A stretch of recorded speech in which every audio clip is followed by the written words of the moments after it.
তো আজকে পুজো করে উঠলাম, উঠে তোমাদের সাথে এই একটু বসলাম, তো ভিডিওটা একটু শেয়ার করছি। মনটা ভালো লাগছে না, তাই একটু ভিডিও করতে ভালো লাগে।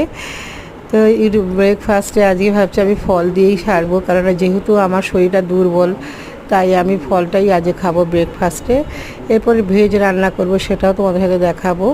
তো আমি একটা রাঁধুনি রেখেছি, কিন্তু তাও আমি মাঝে মাঝে আমার মন মতো তো রান্না করে নিই। তো যাই হোক, এইটাই ছিল আমার আজকের ব্রেকফাস্ট।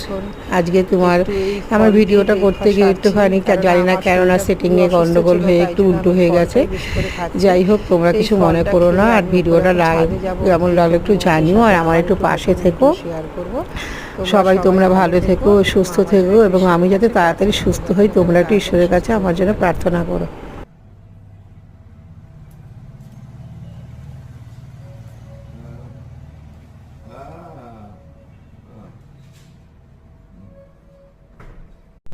না, তুই একটা শুধু একটা কথা বলবি না যে আমাকে শুধু পাইপ লাইনিংটা করে দেবে, কত করে